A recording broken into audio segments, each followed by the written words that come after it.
You are the Lord who heals and delivers. Oh, we raise a cry unto you, O Father, that you heal our brokenness. Oh, you who knows the thought of man.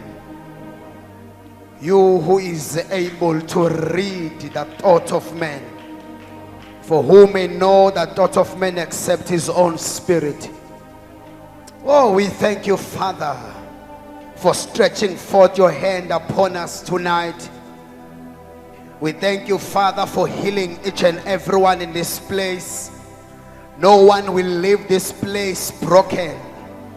In the name of Jesus, we are praying for healing in our spirit, in our heart, in our soul, in our minds. You are the one who delivers.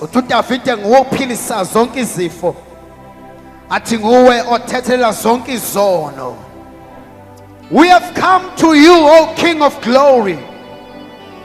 We have come to you, O Lord of hosts, King of Zion, King of Zion. Can we just raise a sound and cry for your healing?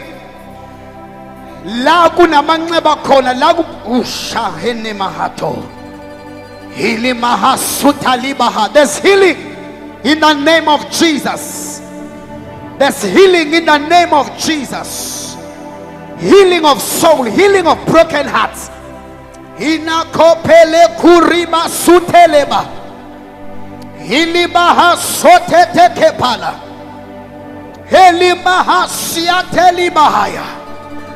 For there is power in the blood of Jesus to heal all disease. Ushamakote liprate kemando shatakapa shandekete libosiata.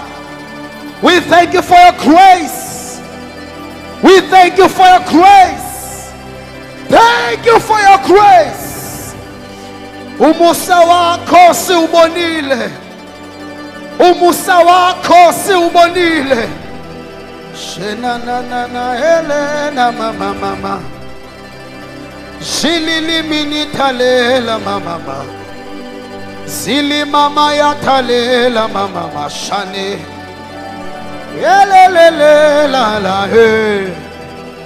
Yelele ya neni ma totore ma ya helele ya.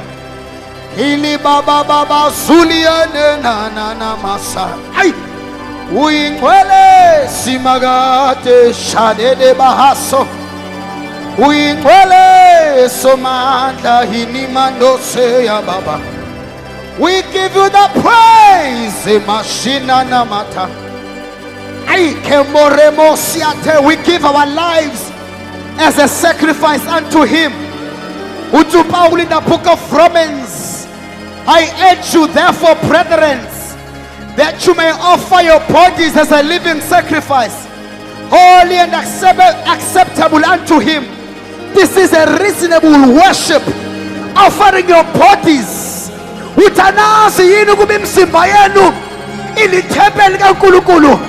offer our bodies tonight as a living sacrifice. Hili, hili, hili, hili. Hili, hili, hili, hili. Hili, mili, hili, saliakona. Heni matete shama mama. Heni moto ya makori masa. Just raise a sound in your own way. Just raise a sound. Kuli metele metamata. Ini mahane siye mehina. Ini nihili ya kobo bobosha.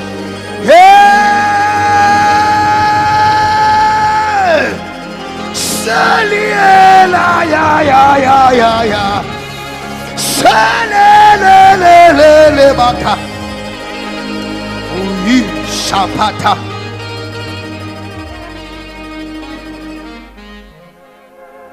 Sakbonga Nkosi.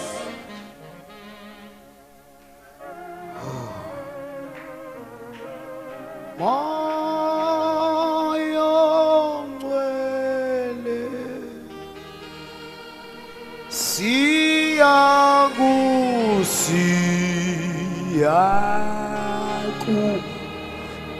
siyakudinga.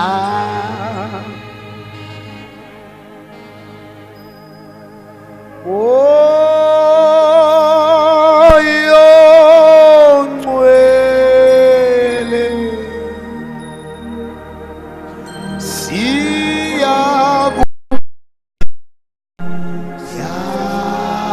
siyakudinga moyo ngcwele moyo ngcwele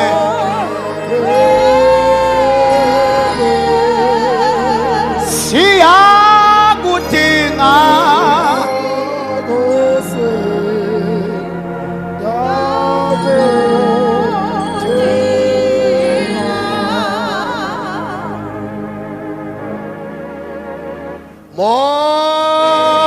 moyo ngcwele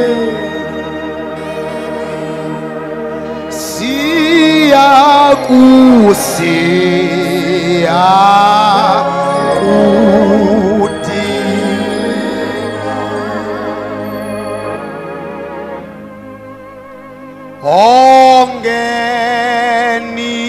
ongenile lapho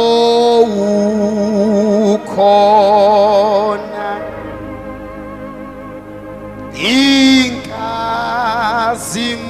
inkazimulo nobukhona bakho ngekaphi dafane Bahasia.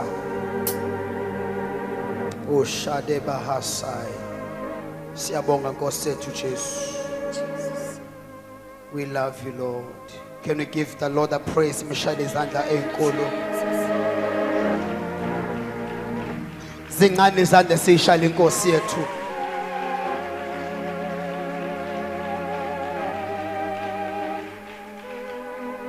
Mhlawumbe ungaphendukela kumakhetho makhelwane sisebukhoneni benkosi sisakuyo inkosi sisakuyo inkosi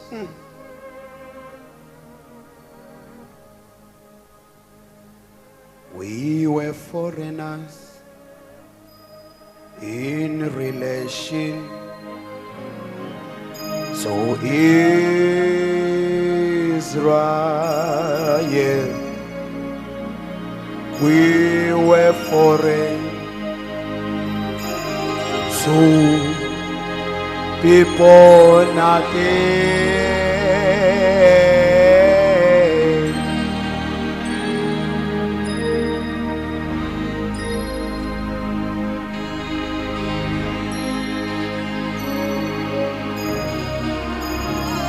come on church but now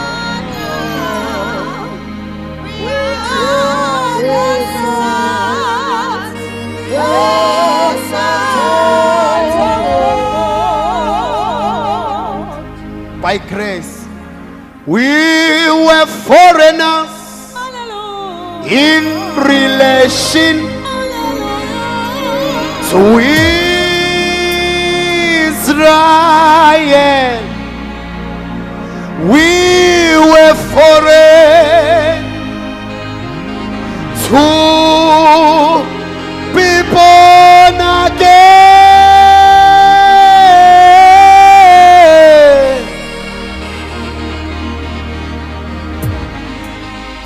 in relation to God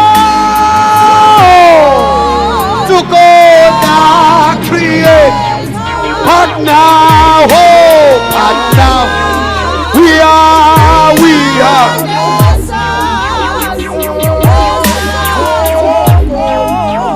We were foreigners. We were foreigners to Israel.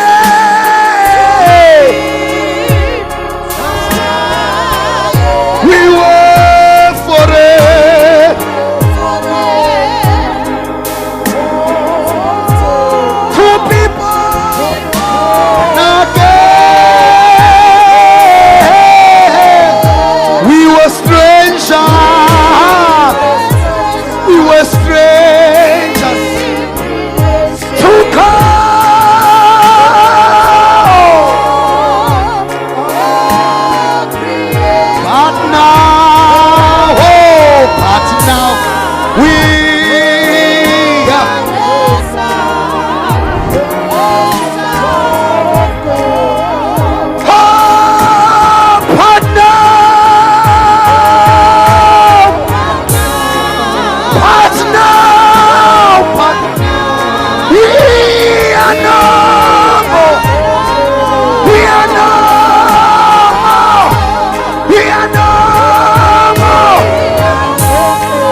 We are the hands. We are the abathandekayo. We are.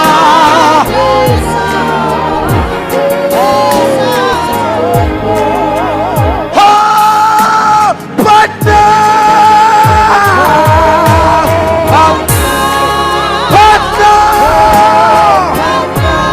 we are no more. We are no more. We are no more strangers and foreigners.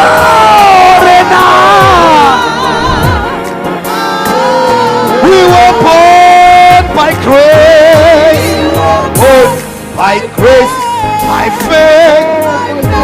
We are the temple. Ikalubo semata hididi.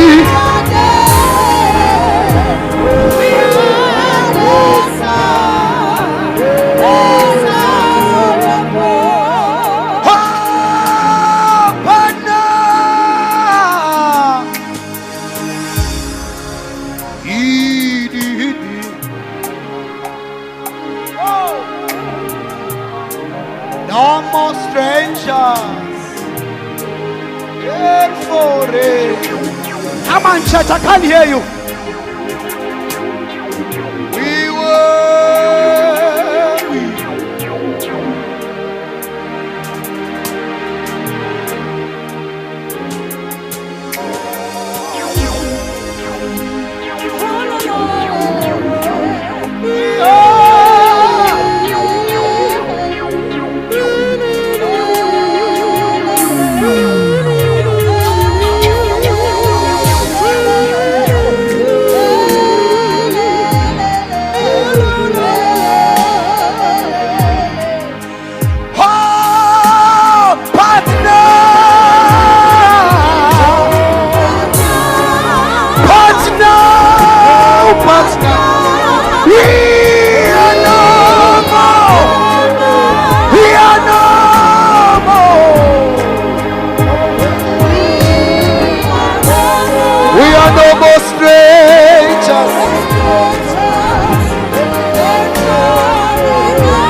By grace, we're born by grace, by faith, by faith. We are the temple. Oh, the Lord.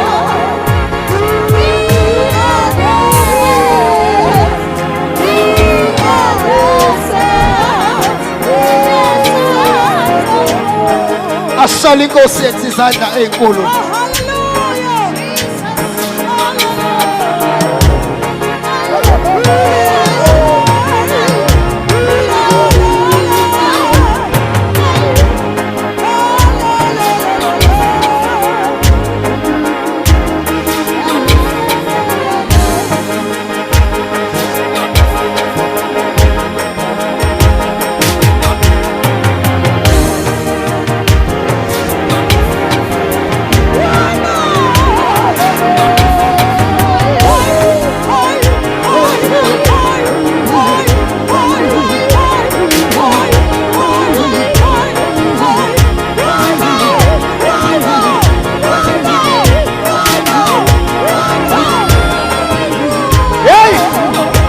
What about the smoke?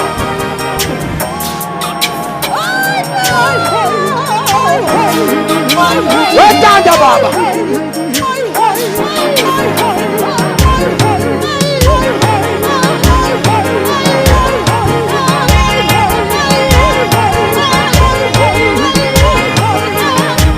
Mana. Akangizwe lapha. The XPS 10.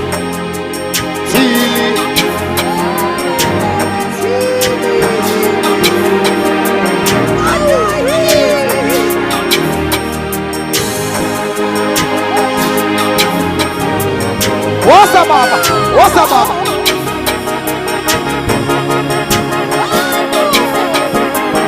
Hey!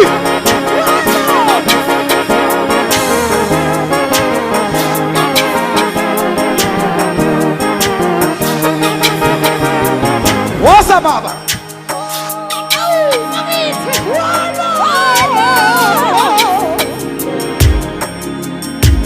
Awumupha amandla, awumupha amandla.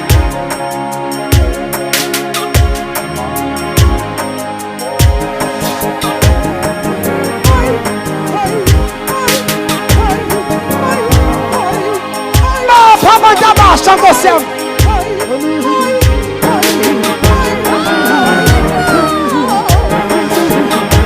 Wesithe ikhona into ongayenza la.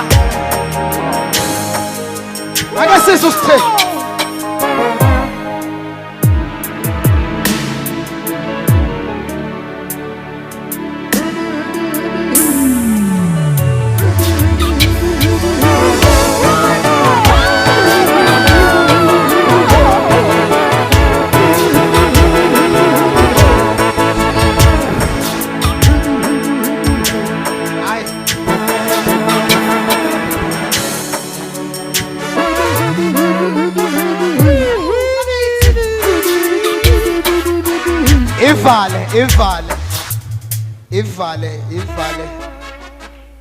Ivale siyakhonza kusasa ivale. Ivale. Ngaze mana khona into oyiprovokayo ivale.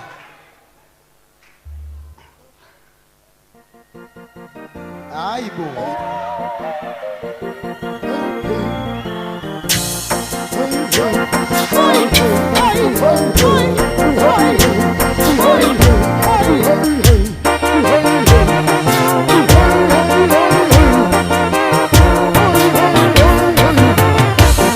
Washoyisa angisazi manje.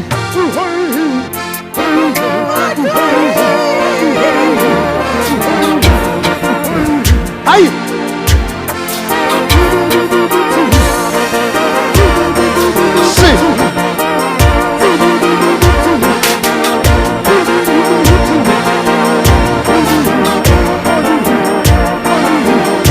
holding his head, holding his, holding his.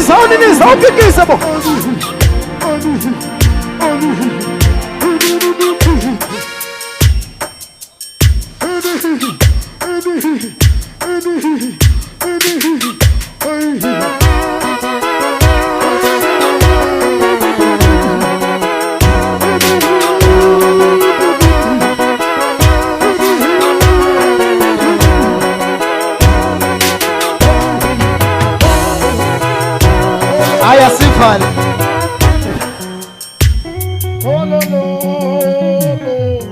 Asiqhubekene sivale. Hayi ngizokususa manje.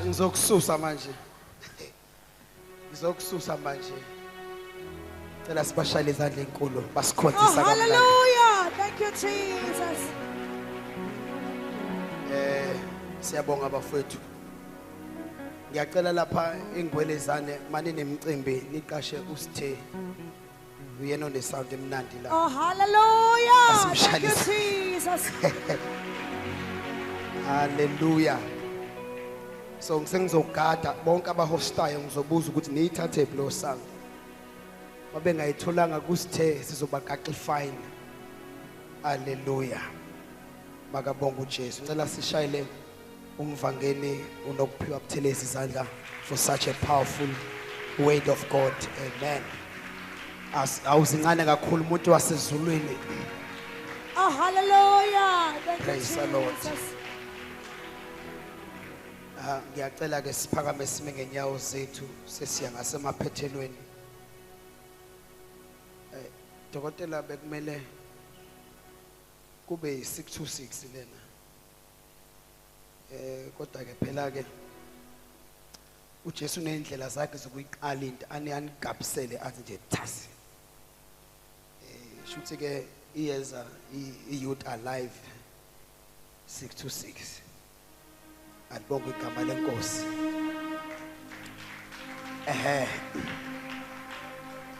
Shuthi ke shoyisa week speaker. Nami ngiyazimema ngizobe ngikhona. Alibonga igama lenkosi. Lizobe nikhona. Alibonge igama lenkosi. Can you just pray for 2 minutes, bazalwane? Just prepare your heart for the word. Egameni lika Jesu. Just a short prayer. Prepare your heart again for the word of God. Uyenza inhliziyo yakho ibe umhlabathi ovundileyo to receive again the word.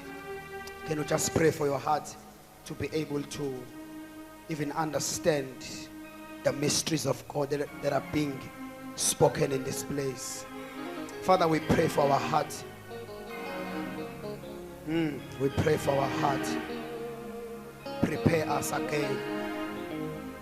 Prepare us again. Oh, prepare us again. We make our heart to be a fertile ground for the seed, which is a word to come and produce fruits. In the name of the Lord Jesus. Oh, Shada Bahasia.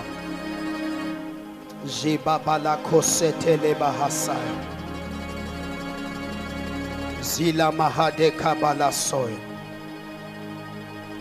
Uliqalabe libanzi. Ongoshe wezulu. Ungugu uyaphila. Qalabe libanzi. Ongoshe wezulu. Ungugu uyaphila. Qalabe libanzi. Abelibanzi Kogoshe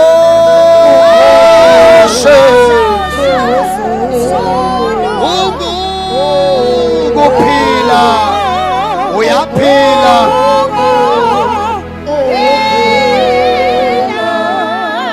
Alabelibanzi Yasinele Kogoshe wezulu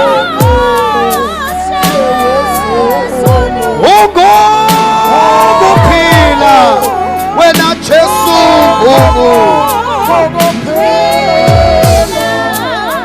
Alabelibanzi yebo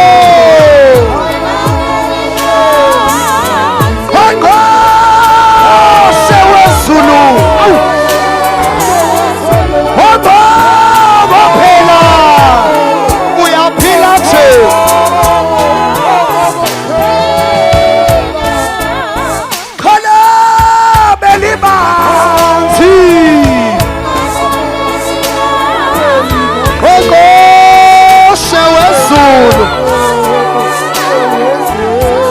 Uguphila Jesu uyaphila wena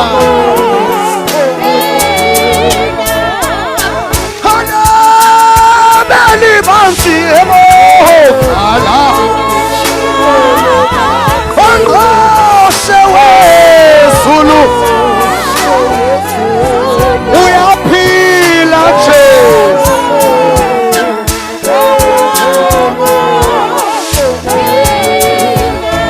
siyavumelana yebo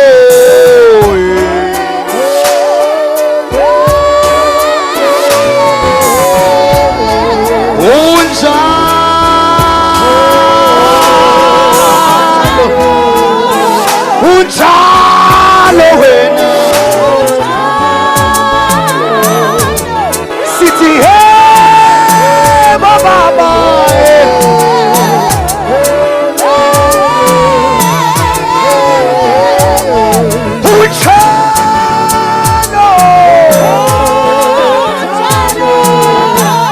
unjalo siyavumelana sisokugqibela nje for the last time unjalo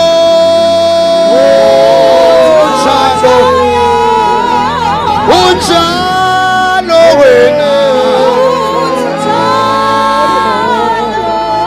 siya siyavumelana emhlabeni akekho njengawe unjalo unjalo unjalo unjalo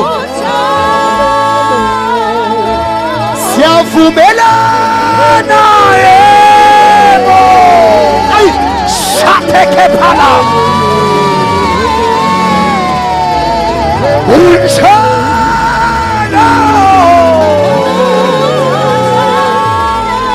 uyakhazimula unjalo siso sonke ay sikitiki parato ay wahlukile wena baba unjalo siyakhothama phambi kwakho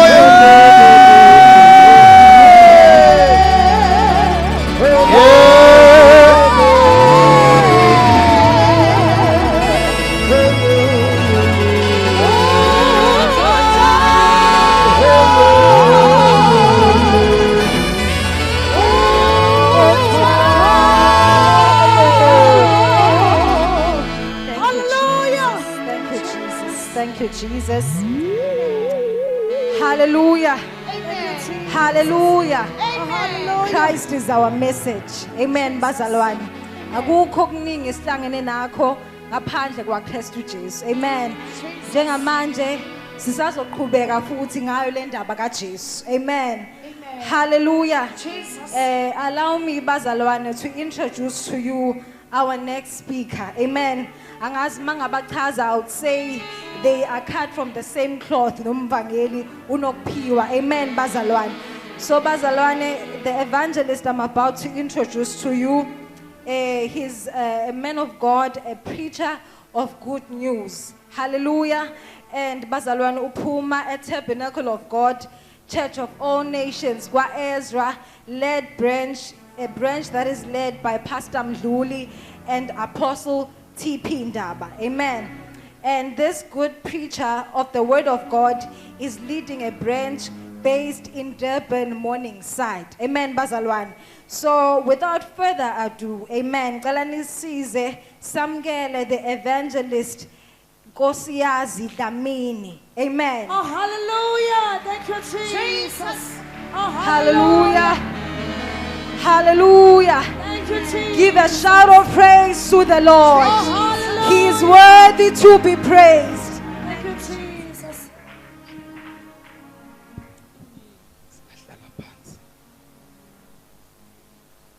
Thank you, Jesus.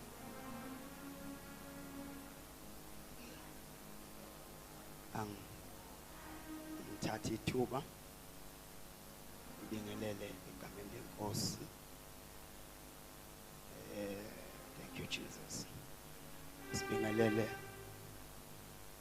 Asibingelele ubaba kunye nomama umfundisi Makhanya.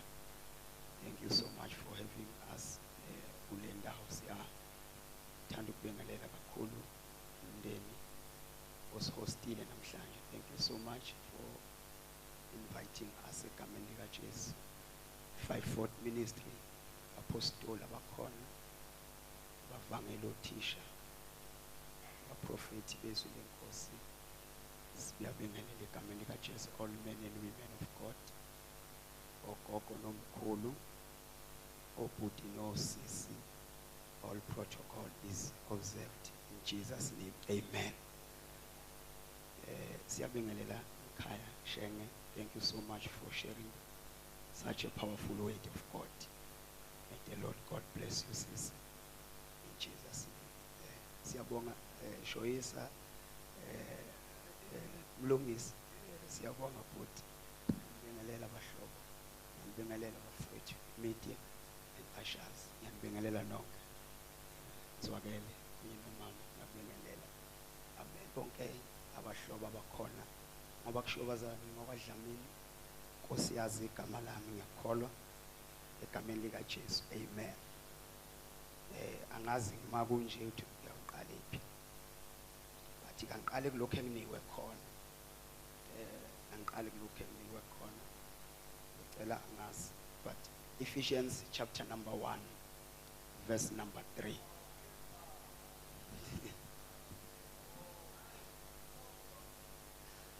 Ephesians chapter number 1 la verse number 3 ngizocela ungifundele only isihloko kuphela angazi uma sikhola eBhayibhelini amaBhayibheli anganayisihloko all right ngifuna isihloko bazalwane bami indeed Christ is our message so ilokho esokukhuluma namhlanje funa nje isihloko Ephesians 1 isihloko sa verse number 3 uPawulu udumisa uNkulunkulu ngenxa yensindiso asenzela yona ngoKristu.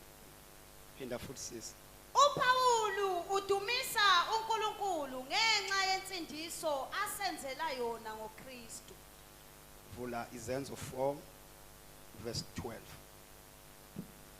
I'm trying to collect some ofakazi abamhlamba bangasilekelela ukuthi basifakazele kulento eshiwo uPaul ukuthi ngabe ngempela insindiso ivela ngoKristu yini na Izenzo 4 at least we try sizozama ukuthi sibheke ama evidence nje ambalwa mhlamba u3 bese siyathandaza izenzo 4 verse number 12 ayikho insindiso ngomunye. noma asenze nje sisi ngicela uqale ku verse number 12 just for verse number 10 yes Makwazeke kini nonke nasesizweni sonke sakwaIsrayeli ukuthi ngegama lika Jesu Kristu waseNazaretha enambethele esiphambanweni amvusayo uNkulunkulu kwabafileyo yes ngaye umile umuntu phambi kwenu esindile. yes Verse 11 yes yena uyitshe eladalelwa yinina bakhi eselaba inhloko yegumbi. verse number 12 Ayikho insindiso ngomunye ngokuba alikho futhi elinye igama phansi kwezulu enikiwe ebantwini esimelwe ukusindiswa ngalo. then the last chapter 1 Timothy 2 verse 3 then we pray 1 Timothy 2 verse 3 4 and 5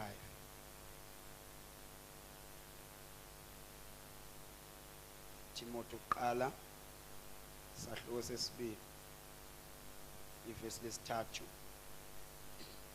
Timotheo chapter 2 hlala evesini verse 3 lokhu kuhle lokhu kuhle kuyabongeka emehlweni kaNkulunkulu umsindisi wethu. umsindisi wethu qhubeka sisi uzogcina ku 5 othanda ukuba abantu bonke basindiswe bafinyelele ekulazini iqiniso yebo ngokuba munye uNkulunkulu Munye munye nomlamuleli phakathi kukaNkulunkulu nabantu umuntu uKristu Jesu. yes verse 5 sufundile thank you may the Lord bless the reading of his words amen zalwane la indaba yethu namhlanje indaba ekhuluma ngoJesu kuthiwa uJesu uyena ongumlayezo futhi ngizwe bekhuluma isingisi mina angisazi kahle but ngizokuthiwa Christ is our message Jesus is our message into enjalo ma ngizama ukuyibuka indaba ukuthi ngempela ngabe iyiqiniso elingakanani bishop ukuthi uJesu ungumlayezo ngitholile ukuthi uma umuntu ewa esonweni engena nje esonweni uNkulunkulu uzamile kaningi ukuba asambulele yona indaba kaKristu kodwa abantu ebebeyiphethe indaba kaKristu abengayiphathanga yaphelela kodwa babephethe peace of the message of Christ. So ngokwe Old Testament abantu ebebesambulela ngathandaza duwe ngathi nami ngingama nje ndawonye ngabe kuyokwenzeka abantu ebebesambulela uJesu babephathiswe shoyisa ingxenye yomlayezo ngoJesu bemmemezela uJesu kodwa bengammemezeli egcwaleni kwakhe ngiphinde futhi bazalwane bephethe just a piece ye message kaJesu. So now ke uma umuntu ewa esonweni uNkulunkulu uzamile kaningi ukuthi ambuyise umuntu abe ngakuye because isona esahlukanisa umuntu noNkulunkulu. So now uNkulunkulu ke ngothando lwakhe wayizama ke into yokuthi umuntu abuyelane naye ngokwemthetho ezama uNkulunkulu ngezilwane. Amen esontweni.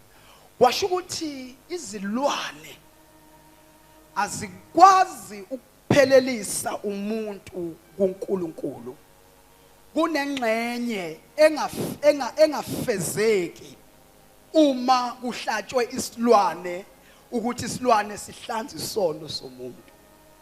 Ngoba iBhayibheli elikhulu liveza ukuthi isilwane sasingahlanzi isono somuntu.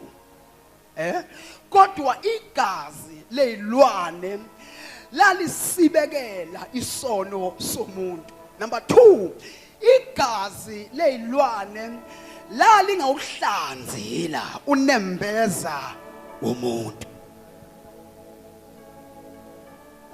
Ngathi ngikhathele ne? Now ke so uNkulunkulu ke wayise ethanda ngishumayela impela njalo.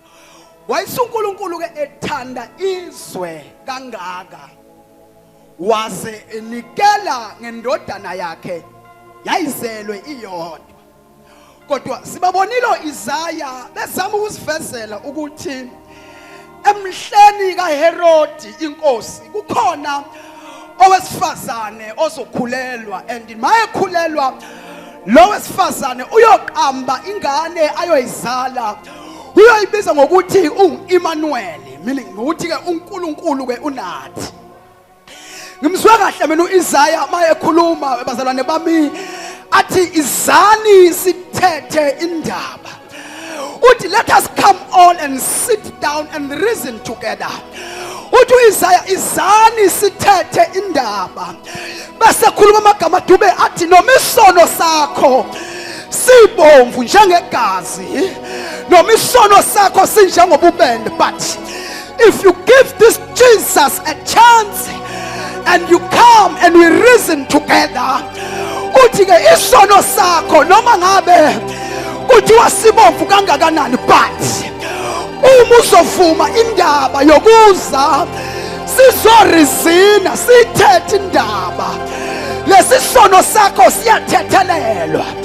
Nangaphela khuluma uIsaya uthi uIsaya chapter 6 verse number 9 uthi sizalelwe umntwana uthi siphiwe indodana uthi umbuso wonke uyoba semahlombe kitha akhe. Bese ethi ke uIsaya lo mntwana esizalelwa yena yini igama lakhe kuyawuthiwa uyise ongunaphakade. Igama lalo mntwana kuyawuthiwa umaluleki omangalisayo. Ngiyakhuluma igama lalo mntwana kuyawuthiwa uyinkosi engunaphakade. And the last one igama lalo muntu kuyothiwa uyinkosi yokuthola. Kusho ukuthi ma abantu befika kulo mntwana nasezinye izinto kumele bayithole kuzo. One kumele mabefika kulo mntwana bayithole lento esibiza ngokuthiwa ipeace, ukuthula. ngoba lo mntwana yena uqobo ungukuthula kukaNkulunkulu, uyinkosi yokuthula. Shothi akekho umuntu wokhuma ozofika kulo mntwana mlungisi afika enkosini yokuthula ngizwakele angayitholi peace, ngoba lo mntwana uyiyona inkosi yokuthula. Asiphuthumiseni uIsaya yena uqobo ukhulume 55:41 nina nonke nomileyo athi wozani niphuze ngaphandle kwemali, athi nichithelani imali yenu eyintweni ezingeyona inzuzo, nichithelani imali yenu eyintweni ezinganelisiyo na. Nathi iBhayibheli elikhulu likhuluma lithi isithelo cishe iDramsbuti sabukeka sinqaneleka ukuba wesifazane wayengasidla, kanti usengena esonweni. Kuthi angimemezeleke manje, kunezinto ey'bukeka emehlweni ethu zi-right, kunezinto ey'bukeka emehlweni ethu zilungele ukuthi singazidla, kanti lezo zinto zisilidela esonweni. Kodwa namhlanje bafowethu kukhona indaba esoyimemezela. Nangumpostoli Paulus-ke lithi isihloko sethu uPaul, come on stay. uPaul udumisa uNkulunkulu ngenxa.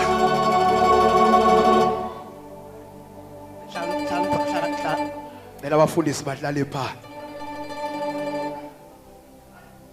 Bela duwe.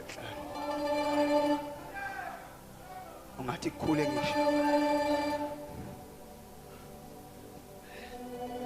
Ngicela ukuchaza ke mina.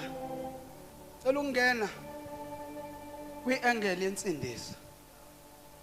Uthi uPaul udumisa uNkulunkulu ngenxa yensindiso asenzele yona ngoKristu uJesu. Ngiphinde futhi leyo umpostoli Paulus isihloko sendaba sithi uPaul shenge udumisa uNkulunkulu, kodwa isizathu esikhulu salendumiso kaPaul singenxa yensindiso. And lensindiso uPaul adumisa ngayo uNkulunkulu senzelwe yona ngoKristu uJesu. Shuthi sengaconclude ngithi uma kuzokhulunywa ngensindiso uJesu angaveli, shuthi mina Dlamini sengiyasho ukuthi akuyona insindiso. Angiphinde uma sikhuluma ngensindiso asikhulumi ngesonto lomuntu. Masithi nje nansi insindiso yamukele, asisho ukuthi yamukela ama-keyboard namahili, yamukela amasuit, yamukela ama-auditorium, yamukela ama-aircon. Masikhuluma nge-salvation asisho ukuthi yamukela imoto ezinhle, asisho ukuthi yamukela imizi emihle, asikhulumi nangegama lesonto lomuntu. But when we speak masikhuluma nje ngensindiso, sikhuluma ngensindiso bese i-point of reference of that salvation is Christ. Uma abantu bamemezela insindiso engavezi uJesu, leyo nsindiso ivela esihogweni, ngoba insindiso yaNkulunkulu yangempela senzelwe yona yaba yisipho. Njengoba eshilo ushenga ukuthi le nsindiso asitholanga ngemisebenzi yethu, asitholanga ngokwenza kahle kwethu, asitholanga nangegolide nangesiliva. Uthi umpostoli Paulus ngomusa akhulumane sisindisiwe, athi lento yensindiso akekho phakathi kwenu owayikhiphela imali wathi insindiso ngiyayithenga. Ngiyamemezela kukuphi la sehlangeza, ukuphi la eNgwelezane, ngiyamemezela eNgwelezane ukuthi mangenzeka kube khona umuntu uthi uyafika esontweni lakhe athi khiphana ama-1000 nizothenga insindiso, wabaleka ngeenyawo zombili, ngoba insindiso ayibizi imali, ngoba insindiso ayibizi igolide, ngoba insindiso ayibizi siliva. Masikhuluma ngesalvation, sikhuluma ngomusa, ngesipho somusa uNkulunkulu asinikeze sona ngoKristu uJesu.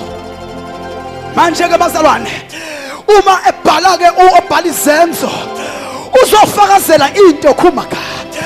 Into ke eshoyisa ethi labazalwane kuleli icala abahlezi kulo, ngoba lo chapter 4 basekatolo.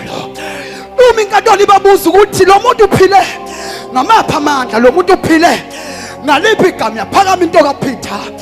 Lithi iBhayibheli verse 8 and 9, uPeter egcwele umoya ongcwele waphakama wathi, madoda akwaJuda, nani siphathi mandla, lo muntu animbona esindile namhlanje phambi kwenu ayikho enye into asinde ngayo. Uma nibuza ukuthi mapha amandla, uma nibuza ukuthi liphi igama, ake nginiphenduleke namhlanje.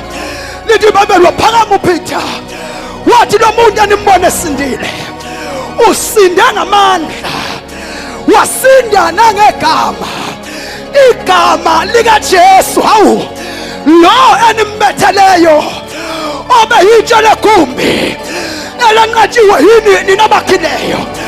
Yami into kaPeter yayisithi ngokuba yikho insindiso ngomunye umuntu, alikho nelinye igama elinikeze ebantwini ukuthi abantu basinde ngalo ngaphandle kwegama elithi Jesus.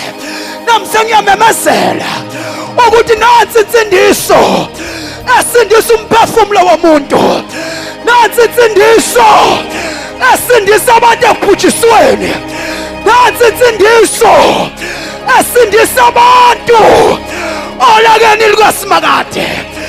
Isa ngomuntu tam lilodwa igama eliphatha salvation.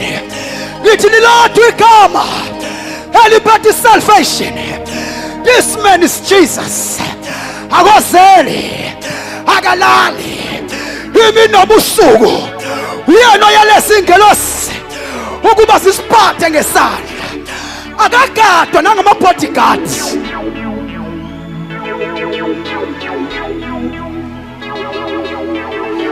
Akanayo i-security, akanayo i-escort protocol, akagadwa nangayibhamu, angisho ebusuku akalali. Kodwa bakhona abanye nje sizwa ngabo bayibiza ngoNkulunkulu, kodwa into eqakayo ngabo bayalala, bayozela ebusuku, bayagadwa. Ngisho ababalandelayo babakhonza ngey'tika, babakhonza ngovaselina nangamanzi.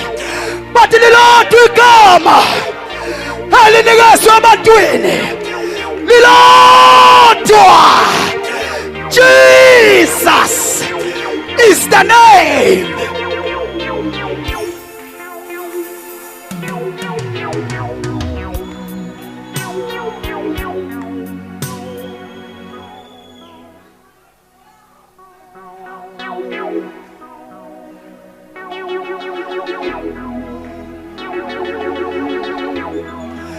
Lilodwa igama okumele bonke abantu basindiswe ngalo.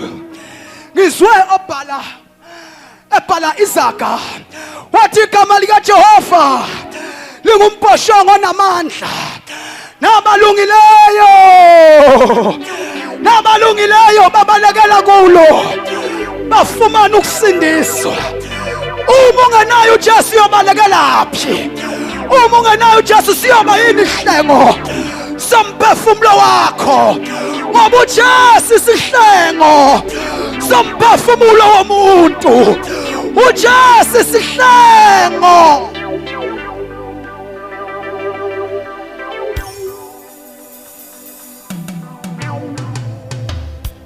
Yes. Paul udumisa uNkulunkulu. Ngifuna ikhohlwe le uthi namhlanje ngizomemezela, elungimemezela insindiso kwabancane nabadala, ukuthi kukhona usindiso. Bazalwane bami, insindiso masikhuluma ngayo nje ngiyibeke in general nje. Insindiso isigameko esifikela umuntu eyihambela indawo zakhe. Insindiso nje, insindiso isigameko dokotela esifikela umuntu. Abanye lesi sigameko sibafica bethi bayiyele emasontweni bayochecka checka. Kanti abazi ukuthi ilanga lokwehlakala. Abanye sibafikela nimemezela kuma open airs ishoyisa. Beqhuba amatroli. Beqhuba amatroli igrocery igcwele bese mole. Kumemeza umuntu. Athi lokho kuhle kuyabongeka. Kubongeka emehlweni kaNkulunkulu umsindisi wethu. Wathanda abantu bonke basindiswe. Bafinyelele ekulazini iqiniso. Libulala itransport. Ememeza umuntu uzwakela impostoli. Eyitrakini sangakubo. Ememeza into ethi ngokuba munye uNkulunkulu. Munye nomlamleli phakathi komuntu noNkulunkulu. Ngoba akwenzeki kukhulunywa indaba yokulamula kanti abekho abaqabeneyo. Shanana kamandina. Akwenzeki simemezele isilamulo kanti abekho abantu abaqabeneyo. Athi lo muntu ngokuba munye umlamleli phakathi komuntu noNkulunkulu.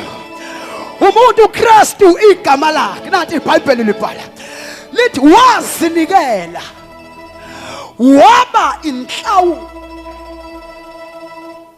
Yini maya awuNkosi ncede Nkosi yaphakathi. Wazinikela waba kusho ukuthi ma eba inhlawulo kusho ukuthi kunabantu abonileyo abadinga ukuhlawulela. Can I take it further? Uma eMashenge ekhuluma uthi ngokwe Old Testament ngiyathandaza. Ngokwe Old Testament kuthiwa iBhayibheli lithi kwakukhona indawo eyayibizwa ngokuthi sengiyathandaza. Gabazela yayibizwa ngokuthiwa indawo iThempeli iTabanakele. Lapha eTabanakele kuthiwa lahlukene igaba ze3. Zazingaki igaba zeTabanakele zazintathu. Isigaba number 1 kuthiwa kwakuyigceke. La owakuhlala bonke nje abantu abaze nezinkinga zabo. La egcekeni kwakufika abantu bephethe imbuzi. Bephethe inkomo nezinqama. Beyonika umfundisi omkhulu okuthiwa umpristi omkhulu. Number 2 indawo yesibili bese kubizwa kuthiwa indawo engcwele. A holy place. And then the last one bese kuthiwa indawo engcwele ngcwele. And now ke into ngeTabanakele siyathandaza ngibekezelele. La kwakuhlala abazalwane abaletha izono zabo ukuba sizothethele. Bese kuthi indawo engcwele yayihlala abapriest. Bese yini indawo engcwele ngcwele kuthiwa kwakungena umpristi omkhulu. Nakhona umpristi omkhulu awunasi isigameko engena kanye once a year. Kusho ukuthi ngokwe Old Covenant ngokwesivumelano esidala nyembose abazalwane babengayazi indawo okuthiwa indawo engcwele ukuthi imi kanjani. Babengalazi athi babengabazi ubukho bukaNkulunkulu ukuthi ipresence kaNkulunkulu si experience kanjani ngoba siyakhulunyelwa. Number 2 iOld Covenant yayinqabela abantu abahlwempu nabahluphekayo. Uma ungenayo imbuzi isono sakho sasingakhulunywa. Uma ungenayo inkomo isono sakho sasingakhulunywa ngoba ayikho into oyihambise kumpriest. How but ladies and gentlemen, how kodwa manene namanenekazi namhlanje nginendaba ezinhle ukuthi kunendoda eyalenga esiphambanweni. Lithi iBhayibheli mhlazanilenga le ndoda ilanga emhlabeni lafiphala lithi namadwala aqhekezeka lithi abapristi babelana ngeingubo zabo bathi ngempela lona ubekade inkosi yakwaJuda bathi nansi indaba einterestayo ukuthi uma le ndoda ilenga in the middle of the darkness phakathi kobumnyama lithi iBhayibheli isihenqo sethempeli ezansi indoda ibethelwe isentabeni kodwa isihenqo sadabuka ethempelini lithi isihenqo kwakuyindawo eyayihlukanisa indawo engcwele nengcwele ngcwele kusho ukuthi ongale ongapha kodwa mhla le ndoda ilanga esiphambanweni lithi iBhayibheli webhuti lisuka phezulu izihenqo sethempeli sadabuka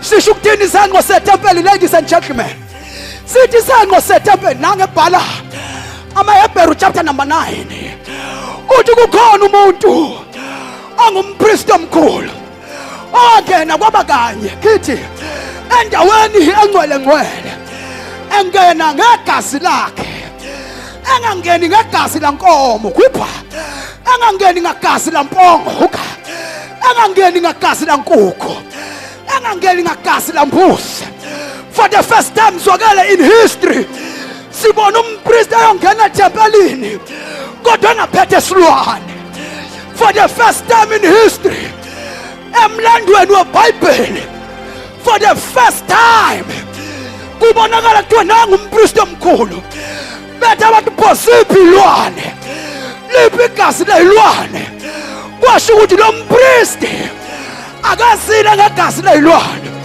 kodwa lithi iBhayibheli wangena ngegazi lakhe ngoba igazi lakhe alinasika nasono igazi lakhe liqolekile igazi lakhe linezandla igazi likaJesu liwasha izono zabantu keyboard liwasha izono zabantu liyakhuluma igazi likaJesu likhuluma njengegazi likaAbela okwedlula likaAbela lisemhlabathini lithi iBhayibheli bayengena wangena zwakele mfundisi ngegazi lakhe hawu bafowethu sinompristi ozwelanayo nobuthakathaka bethu ngokubelingiwe njengabantu bonke bese lithi akho-ke masisondele kuthi angimemezele konakho nongenakho konemali nongenamali konobaba nongenababa kosebenzayo nongasebenzi kokwimanshini nosemkhukhwini koganile nongaganile ngiyamemezela ke manje ngicela ukumemezela isihlalo kungenwa mahala sifulekile isihlalo somusa sifuna banjalo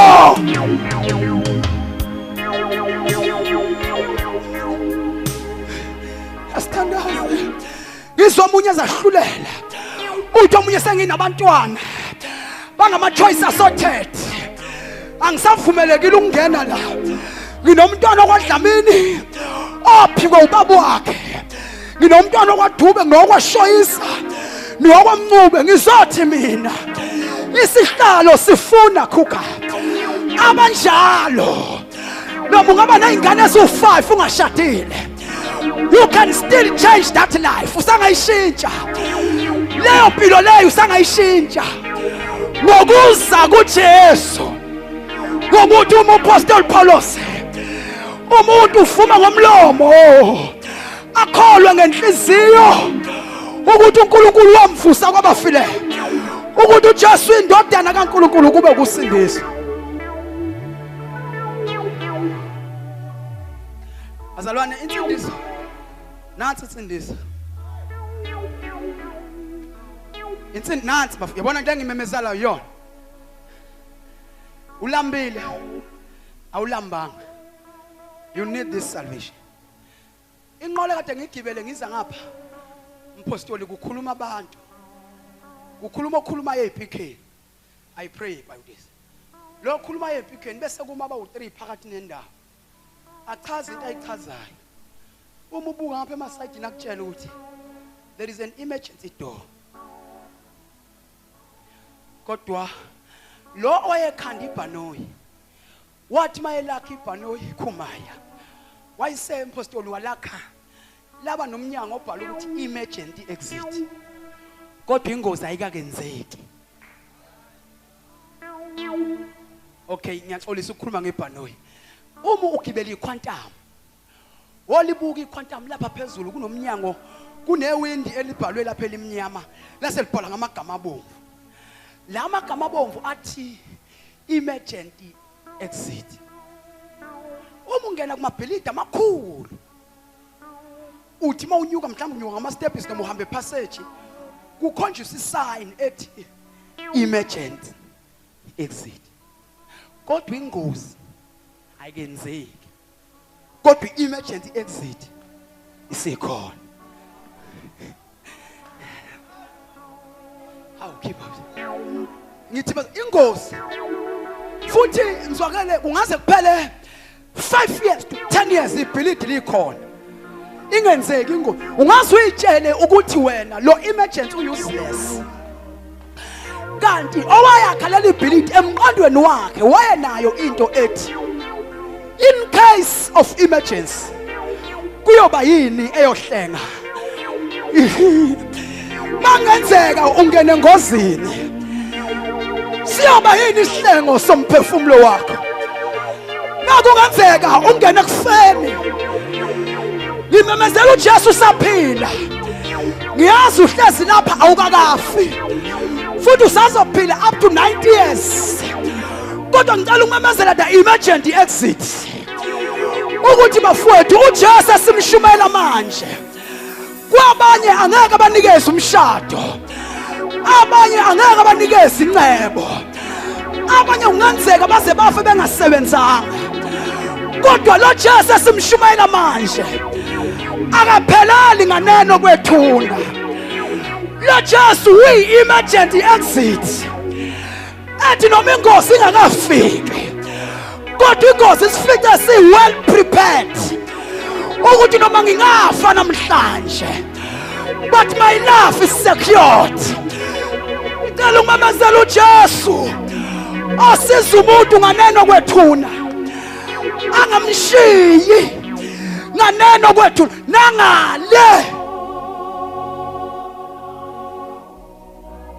nangale ngali yanake siphunyuka ngaye.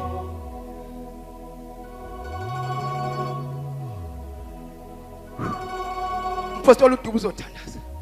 Lithi iBhayibheli ngokuba uma umuntu ekuKristu uyisidalwa washintsha inhliziyo elitshe wafaka inhliziyo kamoya awukuthi uJesu uyamangalisa. Ibone mangalisa inhliziyo ya. For the last time washintsha inhliziyo elitshe wafaka inhliziyo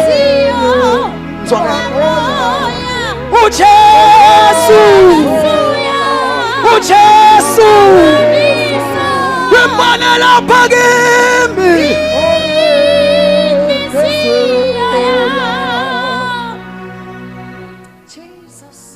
Umgobo wenkani kubafelokazi ungumyeni eyintandaneni uyise. Ngoba ngenasinki is a bread of life. Ngoba ngenamanzi is a living water. Ngoba ngenandawo yokubambelela he is a foundation. Ngoba ngenamelusi he is a good shepherd. Umalusi omuhle he is a good shepherd. The man who is willing to lay down his life for the sake of uJesu ukulungela ukubeka impilo yakhe phansi ngenxa yakho. Ungabusayiphathela leyo mpilo. Ungabusazama neyintelezi. ukuze uqinise ikhala lakho ma uke wathatha nje uJesu uyakwelusa imini nobusuku ma uke wathatha Jesus. Thank you, Jesus. Nangu Jesu he kubiza wona moni hetiwo zaguye hakuthetele lizono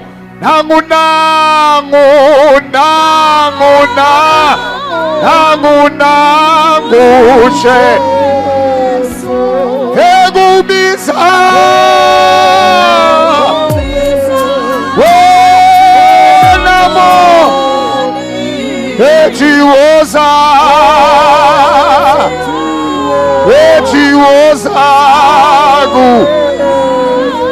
akuthethelele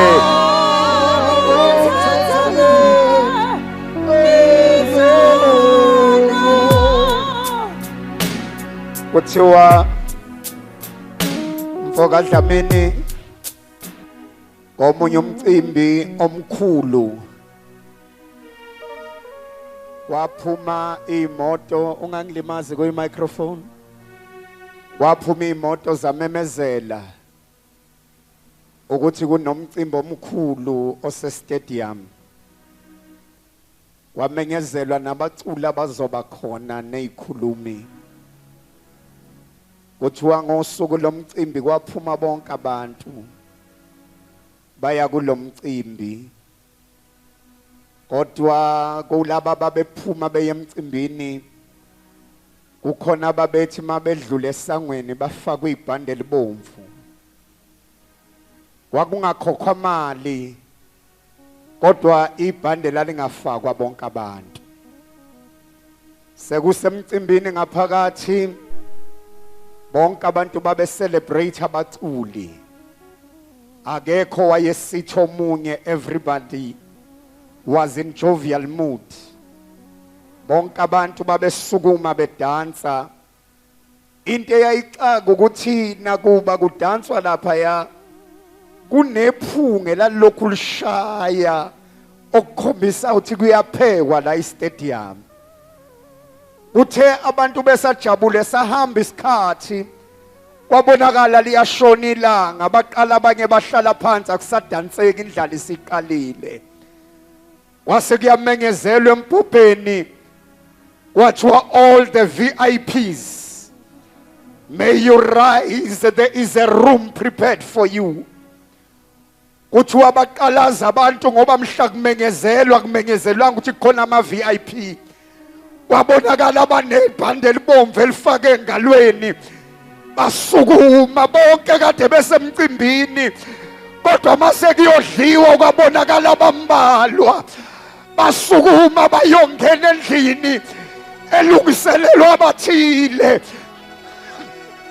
ababekufisa ukudla bethi kube sizwile nathi kube kuyakhokhwa besiyokhokha ukuze singene kule yandlu unjalo uJesu kunjalo masihleze esontweni ngathi siyafana sonke ngathi bonke abantu ba right makudunyiswa sonke siphakamisa izandla sidumise kodwa khona intambo ebomvu kuJesu igama layo ngoba bheka luyezu usuku olufutha njengeziko lithi iBhayibheli bonke abazikhanyayo bonke abazithandayo bonke abangabamukelanga bayolahlwa kodwa mawufaka intambo ebomvu usuku lungiselelwa isikhathi esizayo ukuze mase kufika lelo thuba kuthiwa all right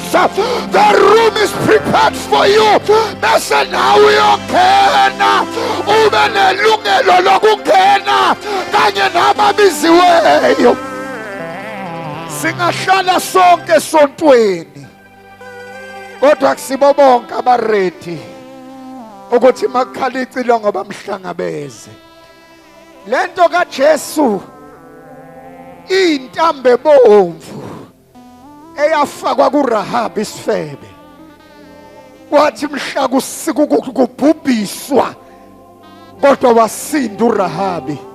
Ngicela ukuthandaza mina nomuntu othi mina ngiyamdinga uJesu. Uthe uMabuthelezi mayikhuluma la wathi phumula manje sewuzame kakhulu. Phumula manje, it's time to rest. It's time ukuthi uyeke imizamo yakho. Ulizamile nesonto kodwa uyeza ukuthi ukhonza kanzima. Lento waphushwa abazali, wagcina walazi negama lebandla, wagcina wafaka nesikipa sebandla, kodwa wena ukaze uhlangane noJesu. IngoJesu lento. Cela ukuthandaza nomuntu othi ngiyamdinga uJesu. Cela uphakamise isandla sakho la ukhona. Othi ngiyamdinga uJesu, ngiyayibona izandla ongasiphakamisa kakhulu. Ungasehlisa uthi ngiyamdinga uJesu. Ngiyayidinga lensindiso. Ngiyakudinga lokhu kuphumula. Sengizame kakhulu. Kodwa Jesu, Jesu, Jesu. Here I am, here I am. Phakamisa isandla sakho kakhulu. Ngiyathandaza nawe manje.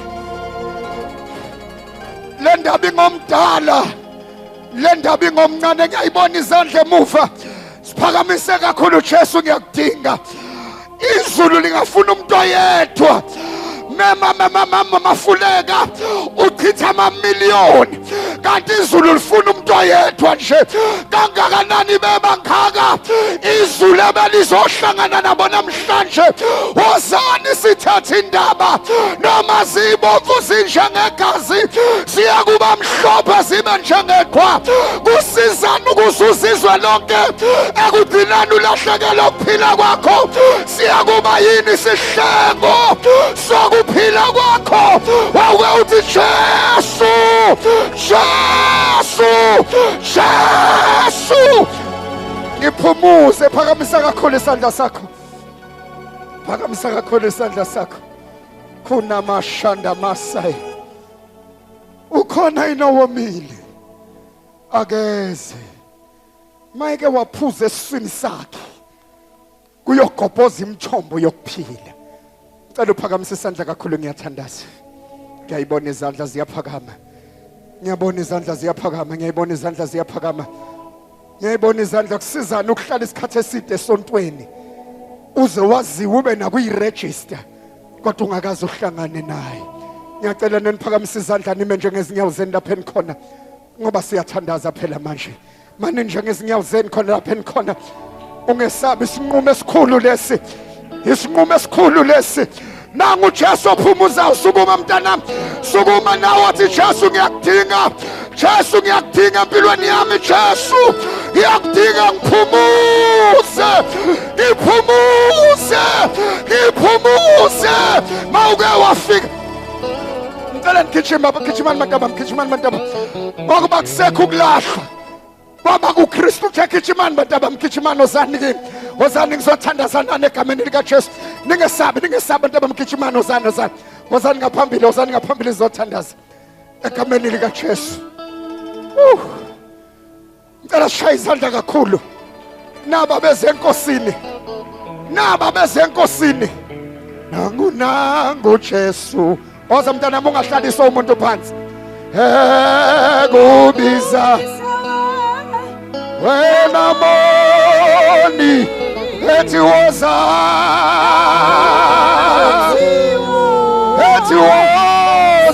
ku akuthethelele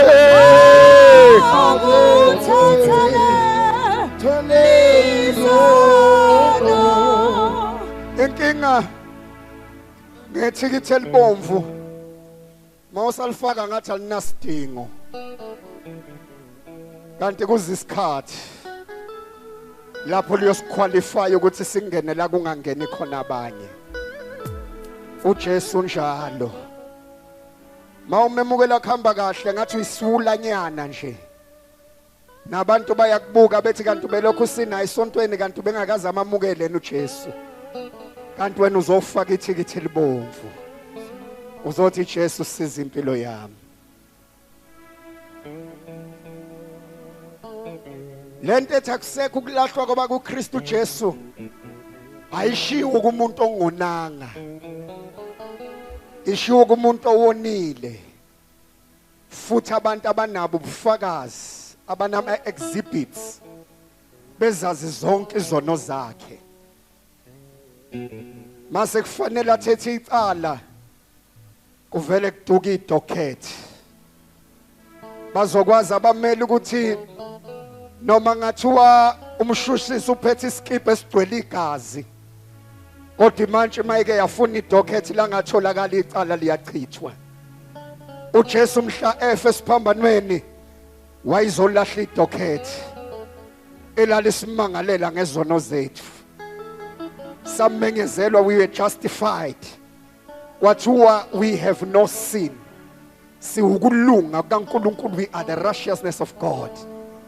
Ngenxa ukuthi masike safika kuya kusekho ukulahlwa. Cela ibandla lime ngezinyawo.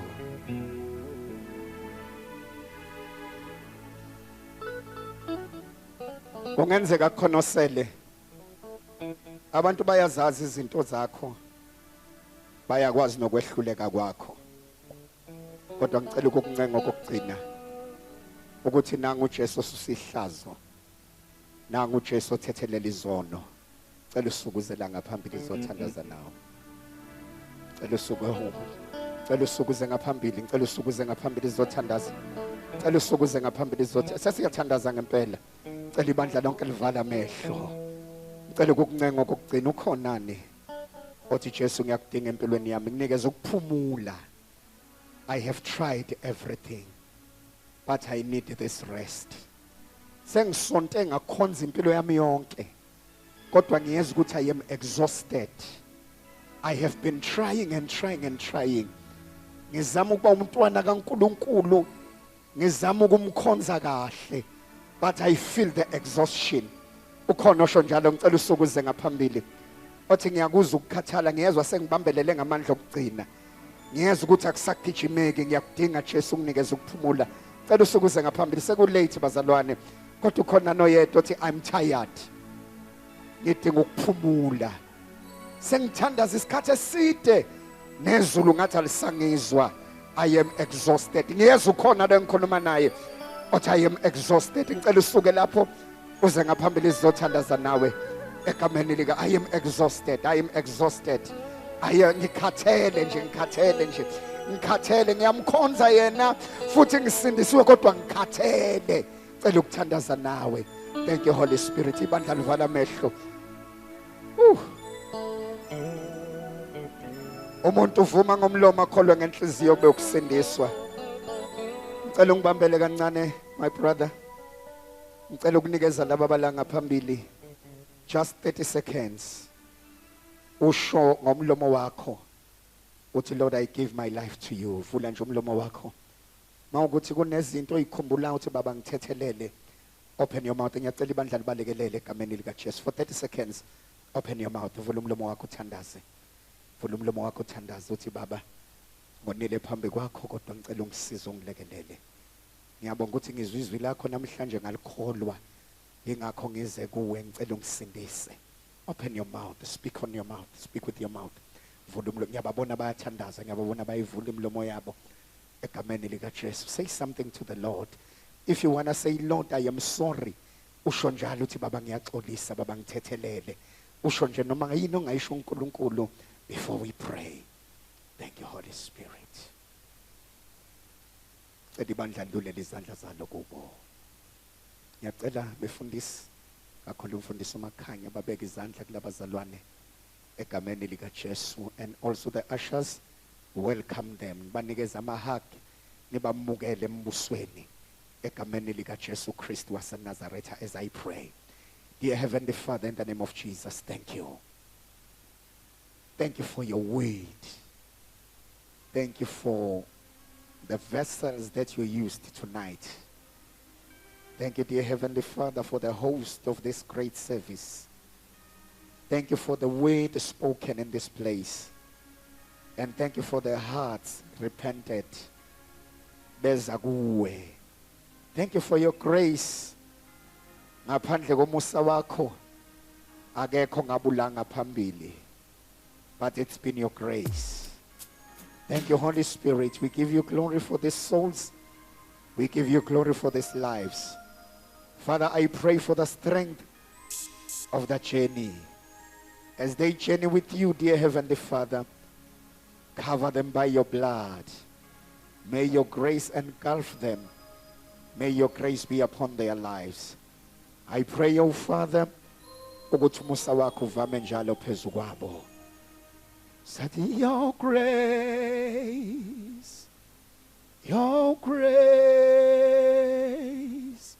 Lord, we thank you for your grace.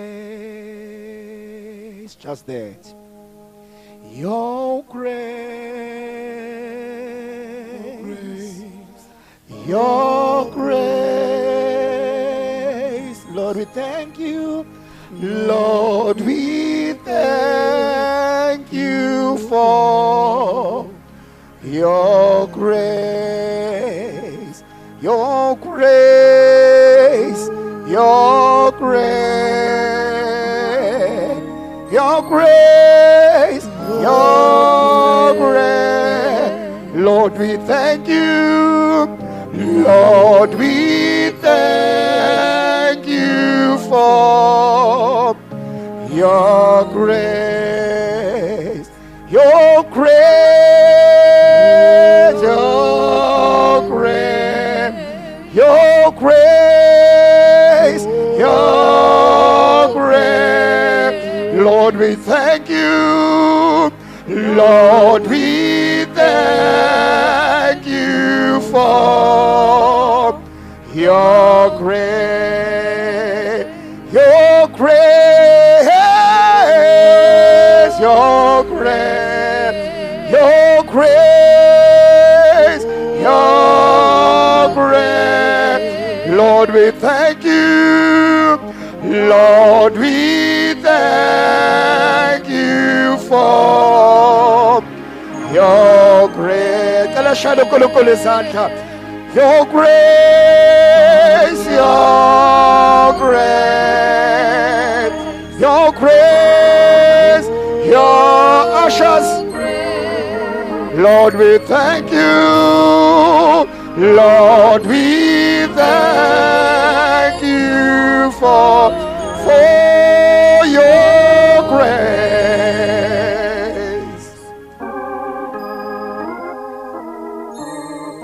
Shana umphostoli izandla enkulu.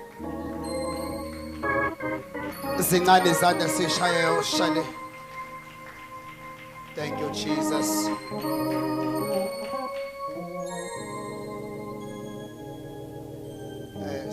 Singabe sisaphuma bazalwane siyavala khona manje ngiyacela nje sibekezele singabe sanyakaza kakhulu ngicela shaya umvangeli uNkosiyazi Dlamini izandla for such a powerful word.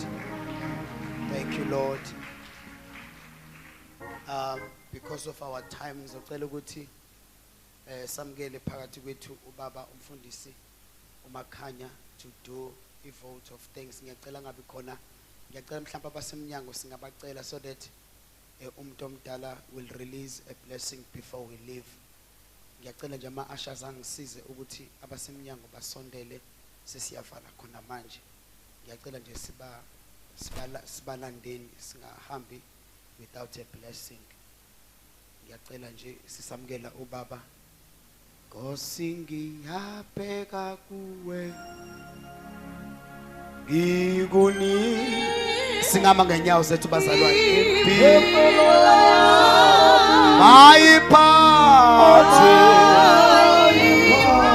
ayiphathwe njalo nguwe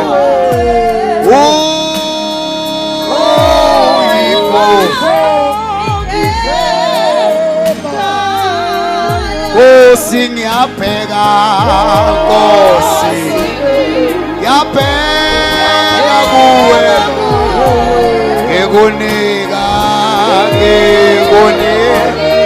ngikunika impilo yami ayiphathwe njalo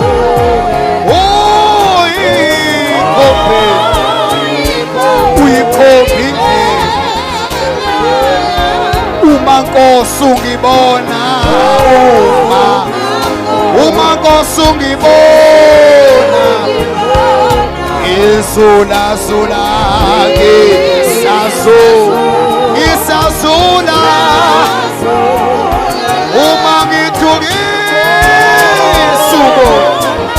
uma ngithu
In the name of Jesus, in the name of Jesus, in the name of Jesus. I guess it's your song. I'll say like you mean it. Umnandi laskon. Yeah, bazalwane, we are in Christ and Christ is in us. And ngizwamandla amasha. Somebody say amen. Somebody say amen. And bazalwane as abashumayeli beshumayela la moya ngcwele okunanda ikhuluma enhlizweni yami ukuthi ukhuluma nje igama elithi you are being stretched. God is stretching us. Somebody say amen. God is stretching us, and after this revival you will experience the difference in your life. Somebody say amen. Akeshaya izandla zethu bathandekayo egameni lika Jesu. Inikezwe inkonzo enzima bathandekayo leyo ukuzobonga. Singabe sahlala phansi bathandekayo, asimene ngeinyawo ningihloniphe nje kancane nalabo babona ngathi kunzinyana bahambe nabo. Nginikezwe inkonzo enzinyana bathandekayo yokuthi nje ngiyabonga. But I want to thank bazalwane, the organizers of this revival, our host. Hallelujah. Praise the Lord. Thank you, Jesus. Nethimba lonke abesebenzisana nalo. Siyambonga uNkulunkulu bathandekayo. Siyambonga kakhulu uNkulunkulu osebenza ngawe ma our evangelist. God gave you a task and wangayifihla lena ngayifihla lento ukuthi uNkulunkulu ubiza ukuthi senze ukuthi and then kwenzeka. Ngicela sibasheleni izandla bathandekayo egameni lika Jesu Kristu. Ngicela ukubingelela mbonge bathandekayo abaphathi bohlelo bethu ubrother Shoyisa nobhuti uMlu. Ngicela sibasheleni izandla bathandekayo. Bazalwane ubrother uMlu uvesana waprofeta ke bathandekayo. Nisizwile isiprofeto salomzalwane. Ake bethu abantu abazizwile isiprofeto bathandekayo. Bale nje ngashumayela banzoshumayela kanti sevele sekushunyayeliwe. Uthena we need to have i626 so siyibambile leyo ngezandla zombili and wathembisa ukuthi uzoba khona. So siyambonga kakhulu uNkulunkulu and kuzoba njalo. Somebody say amen. Cela basana nokubonga kakhulu kubashumayeli bethu usisi Mashenge kanye noSibalukhulu. Ngicela sibashele izandla abathandekayo egameni lika Jesu Kristu. Amen. Kunento enamandla abayishilo labazalwane. Uthe uMashenge wathi phumula manje. Awutshela sothi ukuthi phumula manje. Awuphinde uthi phumula manje. Wathi phumula manje sewusebenze kakhulu. uNkulunkulu lento yokusebenza nokusebenza kwakho uNkulunkulu kahle kahle sekanele ngayo. This is your time to rest. Somebody say this is my time to rest. Somebody say this is my time to rest.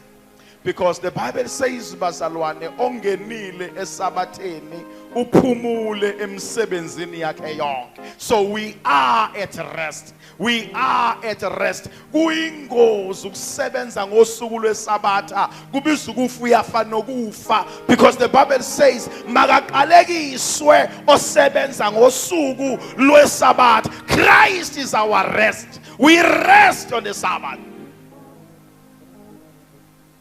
Somebody say amen. So bathandekayo wathi ubrother uSibalukhulu wathi le ndaba yensindisa iphelele ngaphandle kaKristu, because insindiso yethu inguKristu.